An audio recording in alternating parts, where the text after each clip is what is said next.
Selamat datang di penjelajahan mendalam kita hari ini. Kalau Anda sering memperhatikan bagaimana politisi berpidato, atau mungkin bagaimana cara perusahaan-perusahaan raksasa itu menyapa Anda lewat email, dan Anda merasa kayak ada sesuatu yang tersembunyi di balik susunan kata-katanya, nah, Anda berada di tempat yang tepat. Iya, pasti banyak yang sering merasa begitu. Betul. Dan hari ini kita akan membongkar sebuah teks yang sangat berpengaruh. Buku Critical Discourse Analysis atau Analisis Wacana Kritis edisi kedua, karyanya Norman Fairclough. Anda mungkin sudah paham kan kalau bahasa itu mencerminkan dunia kita, tapi apa yang ditawarkan Fairclough di sini itu jauh-jauh lebih radikal dari sekedar cermin. Tesis utamanya adalah bahwa bahasa tidak sekedar memantulkan realitas, tapi bahasa itu secara aktif memproduksinya, menstrukturnya, dan bahkan memaksakannya kepada kita. Tepat sekali. Dan proses ini tuh terjadi setiap hari ya, tanpa kita sadari sama sekali. Bahasa itu kan bukan sebuah cermin datar yang pasif ya. Dia itu instrumen yang benar-benar memahat struktur sosial kita. Fairclough di bukunya ini memberikan kerangka kerja yang sangat tajam untuk melihat bagaimana kekuasaan itu beroperasi. Bukan lewat paksaan fisik atau ancaman militer, melainkan lewat tata bahasa, pilihan kosakata dan bahkan hal-hal yang sengaja tidak diucapkan. Yang disembunyikan di balik kata-kata ya? Betul. Dan untuk benar-benar membedah cara kerja instrumen ini, kita akan melihat serangkaian studi kasus yang sangat spesifik yang diajukan oleh Fairclough. Kita akan menganalisis dinamika interogasi polisi yang nyata, lalu kita meneliti transformasi budaya di bank-bank Eropa Timur, sampai membedah taktik manipulatif di balik brosur universitas modern. Wah, ini cakupannya luas sekali. Tapi sebelum kita menyelam lebih dalam, ada satu catatan kecil yang perlu kita sepakati bersama dulu. Fairclough ini kan banyak menggunakan momen-momen politik dunia nyata sebagai studi kasusnya ya. Mulai dari kebangkitan kapitalisme neoliberal, lalu era Margaret Thatcher, sampai kebijakan-kebijakan New Labour di Inggris. Ya, itu semua ada di bukunya. Nah, kita akan membedah semua contoh ini di sini, tapi murni sebagai kerangka analitis untuk memahami mekanika bahasanya saja. Kami berdua di sini tidak dalam posisi untuk memvalidasi, mendukung, atau mengkritik pandangan politik tersebut. Kita hanya melihat bagaimana teks sumber ini menganalisis wacana yang ada. Oke, mari kita bedah ini. Di awal buku, Fairclough sangat menekankan bahwa hubungan antara teks dan struktur sosial itu selalu dua arah. Benar, dia menyebutnya sebagai hubungan yang dialektis. Maksudnya begini, coba Anda pikirkan institusi hukum atau kepolisian gitu. Cara seorang polisi berbicara saat bertugas, itu kan dibentuk oleh institusi kepolisian itu sendiri ya. Ada aturan, ada prosedur, ada hierarki yang mendiktenya. Sudah ada naskahnya, bisa dibilang begitu. Tepat, tapi di saat yang bersamaan, institusi kepolisian itu tidak akan eksis atau memiliki otoritas sama sekali jika tidak terus-menerus dipraktekkan dan ditegaskan melalui cara polisi tersebut berbicara setiap harinya. Jadi bahasa dibentuk oleh masyarakat, dan masyarakat terus-menerus dibentuk ulang oleh bahasa. Keduanya saling mengunci kan? Dan ini membawa kita pada salah satu konsep yang paling menyadarkan dari buku ini, yaitu background knowledge atau pengetahuan latar belakang. Fairclough menguraikan bahwa ideologi itu jarang sekali beroperasi secara terang-terangan. Iya, kalau terang-terangan pasti ditolak. Persis. Kalau sebuah ideologi itu berteriak, kita akan mudah menolaknya. Kekuatan sejati justru bersembunyi di dalam apa yang kita sebut akal sehat. Ideologi bekerja paling brutal ketika ia berhasil mengalami naturalisasi, yaitu ketika sebuah konstruksi sosial berubah wujud menjadi, ya, memang begitulah kenyataannya. Kita berhenti mempertanyakan, dan disitulah kekuasaan menang. Dan untuk mengilustrasikan seberapa dalam naturalisasi ini bisa terjadi, Fairclough membedah sebuah transkrip interogasi yang sangat meresahkan. Ini adalah wawancara nyata antara dua petugas polisi dan seorang wanita yang datang untuk melaporkan pemerkosaan. Kalau kita sekedar membaca transkrip itu secara sekilas saja, percakapannya terlihat sangat biasa. Teratur, rasional. Ada pertanyaan, lalu ada jawaban. Terlihat seperti prosedur standar polisi pada umumnya. Betul, terlihat standar, tapi pertanyaannya adalah, keteraturan itu bersumber dari mana? Fairclough menunjukkan bahwa alur percakapan tersebut sepenuhnya bergantung pada proposisi-proposisi implisit, asumsi-asumsi yang tidak diucapkan, tetapi harus diterima agar percakapan itu masuk akal. Saya membaca bagian transkrip itu dan rasanya, wah, sangat mengganggu. Polisi-polisi ini perlahan-lahan membangun narasi yang memojokkan pelapornya. Mereka sangat fokus pada fakta bahwa tidak ada tanda-tanda perlawanan fisik yang parah. Mereka bahkan menggali riwayat medis korban. Ada satu momen di mana polisi itu pada dasarnya mengarahkan pertanyaan yang maknanya, kamu ini kan perempuan. Perempuan itu biasanya punya temperamen yang buruk. Jadi kalau kamu diserang, logikanya kamu pasti akan melawan mati-matian. Yang paling memukau dari hal ini adalah bagaimana bahasa kepolisian tersebut secara sangat sistematis menaturalisasi bias gender yang toksik. Para polisi ini tidak pernah secara eksplisit menyatakan, kami seksis dan kami meragukan ceritamu. Tidak ada kalimat seperti itu. Iya, mereka menyembunyikannya di dalam pertanyaan. Sebaliknya, mereka menyusun pertanyaan sedemikian rupa sehingga memaksa korban dan siapapun yang membaca transkrip tersebut untuk masuk ke dalam kerangka pengetahuan latar belakang yang sudah mereka siapkan. Mereka menciptakan jebakan logika melalui pertanyaan mereka sendiri ya. Jadi korban mau menjawab apapun, dia sudah berada di area permainan yang salah. Tepat sekali. Ada dua asumsi ideologis besar yang diselundupkan sebagai fakta alamiah di sana. Pertama, asumsi bahwa wanita itu pada dasarnya histeris dan bertemperamen buruk. Kedua, asumsi fatal bahwa jika tidak ada perlawanan fisik yang ekstrim, seperti pukulan atau upaya melarikan diri yang dramatis, maka secara hukum dan logika, wanita tersebut dianggap bersedia melakukan hubungan seksual. Itu benar-benar memutarbalikkan kenyataan. Ya, kata-kata sang polisi mengubah ideologi patriarki ini menjadi sekedar kewajaran psikologis. Korban tidak hanya sedang berhadapan dengan hukum negara saat itu, dia sedang diadili oleh struktur wacana polisi tersebut yang hanya mengizinkan satu versi realitas untuk diakui. Dan bagian yang paling mengerikan adalah korban dipaksa untuk merespons di dalam kerangka yang sudah cacat itu. Dia harus membela diri menggunakan aturan main yang dari awal didesain untuk menyalahkannya. Ini benar-benar menunjukkan bahwa bahasa adalah senjata. Benar. Dan interogasi ini tidak terjadi di ruang hampa, kan? Polisi memiliki kekuasaan itu karena mereka mewakili sebuah institusi. Bagaimana persisnya institusi ini mendapatkan dan mempertahankan kekuasaan untuk mendikte realitas kita sehari-hari? Fairclough menyebut konsep orde wacana atau order of discourse, kan? Benar. Untuk memahami orde wacana, Fairclough meminjam kerangka pemikiran dari Antonio Gramsci tentang hegemoni. Gramsci menyadari sebuah pergeseran besar dalam cara kekuasaan beroperasi di negara-negara kapitalis modern.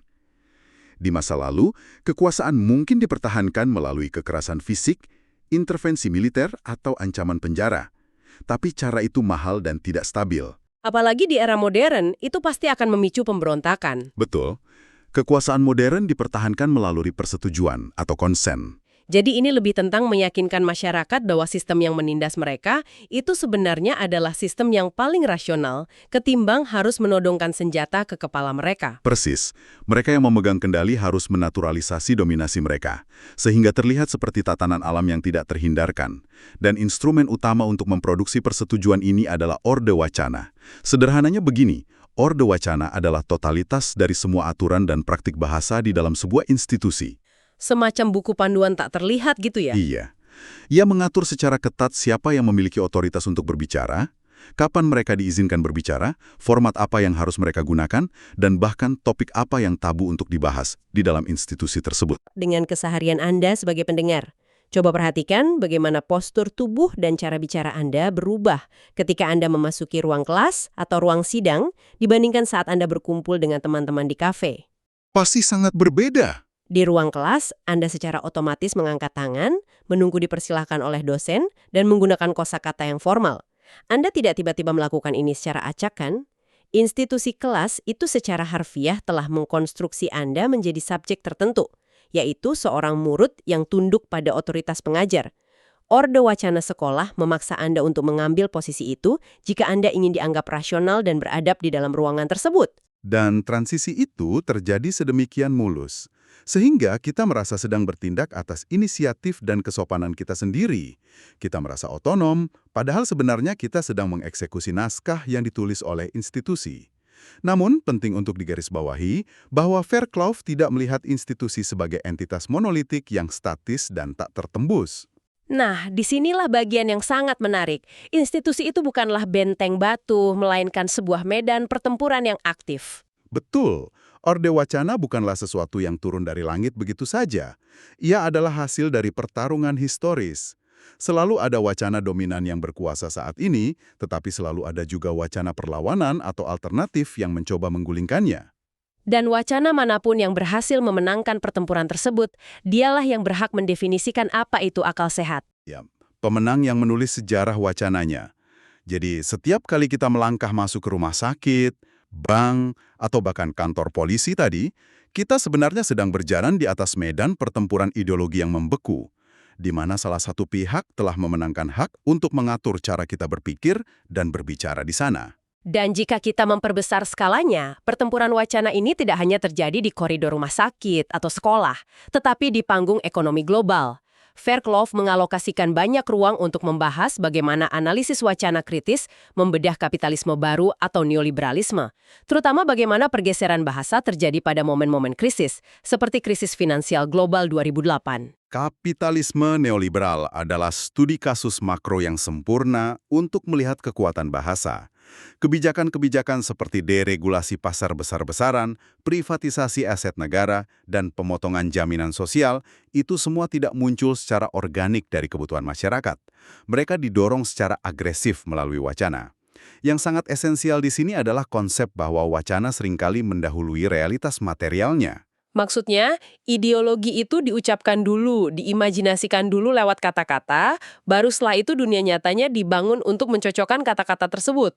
Tepat, jauh sebelum neoliberalisme mendominasi kebijakan global di era 80-an, bahasa dan argumen intelektualnya telah dirancang dan disempurnakan oleh tokoh-tokoh seperti Friedrich Hayek dan Milton Friedman selama puluhan tahun.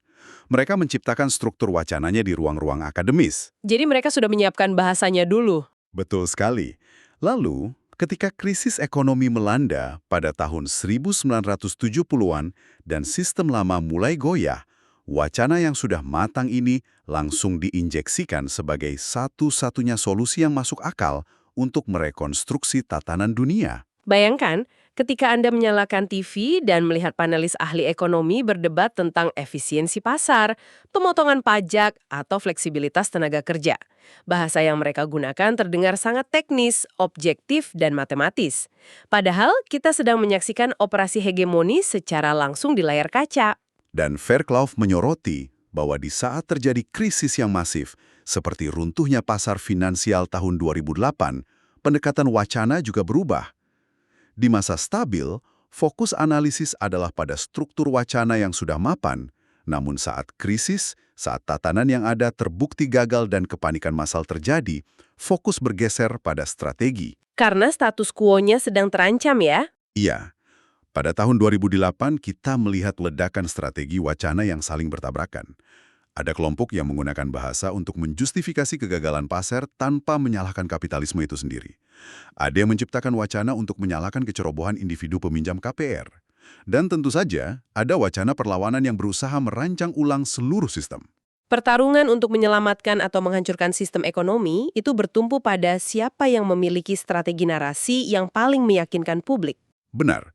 Siapapun yang berhasil menaturalisasi wacana mereka di tengah krisis tersebut, merekalah yang akan memegang cetak biru untuk ekonomi pasca krisis. Luar biasa, jadi ideologi diproduksi, diuji, dan kemudian diekspor. Dan berbicara tentang ekspor ideologi, mari kita pindah ke konsep mediasi dan rekontekstualisasi. Bagaimana ideologi neoliberal barat ini berpindah ke wilayah geografis dan budaya yang sama sekali berbeda. Fairclough mengambil contoh yang sangat ekstrim di sini, yaitu Rumania setelah runtuhnya komunisme di tahun 1989. Rumania pasca 1989 adalah laboratorium sosiolinguistik yang sangat kaya. Negara ini dipaksa melakukan transisi kilat dari sistem komunis yang terpusat ke pasar bebas kapitalis. Hasilnya adalah guncangan budaya dan ketimpangan ekonomi yang sangat-sangat brutal. Bisa dibayangkan kekacauannya. Di satu sisi, rata-rata pekerja Rumania pada masa itu bertahan hidup dengan gaji sekitar 150 euro per bulan. Di sisi lain, sebuah kelas elit baru yang ultra kaya muncul dalam semalam. Di dalam lanskap yang retak inilah, wacana barat diimpor dan direkontekstualisasi untuk menciptakan batas-batas kelas sosial yang baru. Fairclough membedah sebuah brosur dari Mob Expert Gallery, sebuah toko furnitur mewah di Bukares. Brosur ini menawarkan kartu keanggotaan elit. Teksnya berbunyi, bergabunglah dengan Golden Club dan Anda menjadi sosok yang diistimewakan. Atau dalam bahasa Rumania, Entra in Golden Club și ești privilegiat. Kalau kita tidak pakai kacamata kritis, ini cuma iklan diskon pelanggan setia biasa kan? Sepintas memang terlihat seperti loyalty program standar yang bisa Anda temukan di supermarket manapun di Eropa Barat. Tetapi disinilah kejelian analisis wacana kritis bekerja. Kita harus melihat struktur tata bahasanya secara mikroskopis. Fairclough menyoroti penggunaan present tense atau waktu sekarang dalam teks tersebut. Oh, saya paham arahnya. Brosur itu tidak menjanjikan bahwa Anda akan mendapatkan hak istimewa setelah berbelanja di masa depan. Ia menyatakan secara definitif di masa sekarang, Anda adalah sosok yang diistimewakan. Perbedaan tense yang sangat tipis tapi mengubah keseluruhan makna promosinya? Sangat krusial. Ini bukan lagi sekedar tawaran komersial untuk potongan harga sofa. Ini adalah transaksi identitas. Untuk bisa sekedar mendapatkan kartu tersebut, pelanggan harus menghabiskan minimal 750 euro. Ingat, itu 5 kali lipat gaji bulanan rata-rata orang Rumania saat itu. Wow, 5 kali lipat. Jadi dengan menggunakan present tense, elit Rumania sedang menggunakan tata bahasa untuk mengukuhkan status sosial ontologis mereka. Mereka membeli pengakuan bahwa mereka secara inheren berbeda dan lebih tinggi dari kelas pekerja di bawahnya. Wacana komersial Barat telah direkontekstualisasi menjadi instrumen segregasi kelas. Dan contoh kedua dari Rumania ini jauh lebih merasuk ke ruang publik keseharian. Ini terjadi di sebuah bank. Di depan loket kasir, terpampang sebuah papan peringatan kecil yang berbunyi, patuhi batas keleluasaan pribadi atau menggunakan kata discretion. Ini bukan sekedar garis antrian biasa rupanya. Jika kita kaitkan ini dengan gambaran besarnya, mari kita bandingkan dengan budaya Inggris. Jika Anda ke bank di London, tanda serupa mungkin berbunyi, tolong hormati privasi orang lain. Penekanannya ada pada kata privasi, sebagai sebuah hak inheren yang dimiliki oleh setiap individu. Tetapi tanda di Rumania ini menggunakan kata keleluasaan atau discretion. Ia berfokus pada cara Anda bersikap, bukan pada hak orang lain. Kenapa ada pergeseran penekanan ini ketika konsep antrian bank masuk ke Eropa Timur? Untuk memahaminya, kita harus mengerti bagaimana rasanya mengantre di Rumania era komunis. Mengantri roti atau susu pada masa itu adalah sebuah peristiwa komunal. Seringkali kacau, berdesakan tanpa jarak fisik, orang-orang saling mengintip barang bawaan, tetapi sekaligus sangat hangat dan penuh solidaritas. Jadi antrian itu semacam ruang sosial ya? Iya, orang berbagi cerita, keluhan, dan informasi di dalam antrian tersebut. Lalu tiba-tiba, kapitalisme datang dengan institusi banknya yang steril, membawa konsep privasi finansial yang sangat asing bagi budaya lokal. Jadi tanda di bank itu bukan sekedar mengatur lalu lintas orang supaya tertib? Bukan sama sekali. Tanda itu adalah instrumen rekayasa sosial. Bank sedang mencoba mendidik ulang, memprogram ulang mentalitas masyarakat Rumania. Mereka mengapropriasi nilai individualisme Barat untuk menghancurkan kebiasaan komunal, komunitarian, dan mengajari masyarakat lokal cara baru untuk berinteraksi. Berinteraksi seperti apa? Sebagai individu-individu atomisasi yang saling tidak peduli, yang menjaga jarak dan merahasiakan kekayaan mereka. Ini adalah contoh sempurna tentang bagaimana sebuah instruksi sederhana di selembar papan antrian bisa menjadi alat hegemoni untuk mengubah DNA budaya sebuah bangsa. Merinding mendengarnya, mereka secara harfiah merombak struktur sosial cuma lewat papan tanda antrian. Dan ini membawa kita pada tren global yang mempengaruhi kita semua saat ini. Jika di Rumania kapitalisme masuk dan merombak budaya mereka, di negara-negara kita, bahasa pasar merombak sektor-sektor publik yang sebelumnya kebal. Fairclough membahas komodifikasi wacana publik dan sebuah strategi brilian yang disebut personalisasi sintetis. Fenomena ini berakar pada apa yang Fairclough sebut sebagai teknologisasi wacana. Seiring menguatnya neoliberalisme, institusi publik seperti pemerintahan, rumah sakit, dan khususnya universitas mulai ditekan untuk beroperasi seperti korporasi demi keuntungan. Harus profit-oriented ya jadinya. Betul. Tapi mereka tidak bisa hanya mengubah sistem akuntansinya saja. Mereka harus mengubah cara staf dan institusi mereka berbicara. Ini adalah intervensi top-down, di mana pihak manajemen memaksakan bahasa pasar ke ruang kelas dan klinik. Sangat terlihat di dunia akademik sekarang. Kalau Anda membuka situs web universitas, coba perhatikan kosakatanya. Mahasiswa jarang disebut sebagai pemikir atau pencari kebenaran lagi. Secara halus, melalui struktur kalimatnya, mahasiswa diposisikan sebagai konsumen. Kurikulum diubah menjadi produk atau paket layanan, dan tujuan akhir pendidikan dikerucutkan menjadi sekedar memaksimalkan daya saing di pasar tenaga kerja. Betul, dan pergeseran ini disertai dengan teknik conversationalization, bahasa birokrasi publik yang dulunya kaku dan berwibawa, kini sengaja didandani agar terlihat seperti obrolan kasual sehari-hari. Dan puncak dari teknik ini adalah personalisasi sintetis. Istilah yang luar biasa kontradiktif, personalisasi yang bersifat sintetis atau palsu. Bagaimana cara kerjanya? Personalisasi sintetis adalah taktik di mana sebuah institusi masif, bisa berupa korporasi global, bank, atau lembaga pemerintah, merekayasa ilusi percakapan tatap muka yang intim dengan Anda. Mereka menggunakan sapaan informal, mungkin memanggil nama depan Anda, dan merancang nada tulisan seolah-olah mereka adalah teman baik Anda yang sangat peduli pada kesejahteraan Anda. Seperti saat aplikasi transportasi online di HP kita mengirim notifikasi yang berbunyi, "Hai, kamu pasti capek banget hari ini. Yuk, kita pesankan makanan kesukaanmu biar harimu lebih cerah." Tepat sekali. Algoritma mengirimkan kalimat itu ke jutaan orang secara serentak, tapi Anda membacanya sebagai sapaan personal. Tujuannya sangat hegemonik, yaitu untuk mengelola dan memanipulasi Anda. Memanipulasi dengan kebaikan palsu? Ya, dengan mensimulasikan keintiman, korporasi raksasa ini menyembunyikan ukuran mereka yang mengerikan, menyembunyikan otoritas birokrasi mereka, dan motif profit absolut mereka. Mereka membuat Anda merasa spesial dan dihargai secara individual, padahal Anda sedang dimasukkan ke dalam corong pemasaran massal. Jadi, apa arti dari semua ini bagi pendengar kita? Artinya, setiap kali entitas yang sangat berkuasa, birokratis, dan digerakkan oleh metrik keuntungan, tiba-tiba merangkul Anda dengan gaya bahasa sahabat yang sedang curhat, sensor kritis Anda harus menyala. Karena bahasa keakraban itu tidak muncul dari empati. Ia diproduksi oleh Dewan Direksi sebagai strategi kontrol yang jauh lebih efisien daripada memberikan perintah secara langsung. Sebuah kontrol yang kita terima dengan senang hati karena terasa personal. Betul. Penjelajahan kita hari ini benar-benar membuka mata. Kita bermula dari pemahaman bahwa bahasa bukanlah cermin, melainkan alat pembentuk kenyataan. Kita melihat bagaimana ideologi bersembunyi di balik hal-hal yang tidak diucapkan dan memanipulasi nasib seseorang, seperti dalam interogasi polisi tadi. Kita menyelami bagaimana institusi mempertahankan hegemoni mereka lewat aturan Orde Wacana. Lalu kita melihat bahasa yang merombak budaya dari akar-akarnya di bank-bank Rumania, hingga akhirnya manipulasi emosional lewat personalisasi sintetis yang kita terima di ponsel kita setiap hari. Semua studi kasus ini membuktikan betapa rentannya kognisi kita terhadap manipulasi diskursif. Dan sebelum kita menutup diskusi ini, hal ini memunculkan satu pertanyaan penting terkait arah masa depan kita.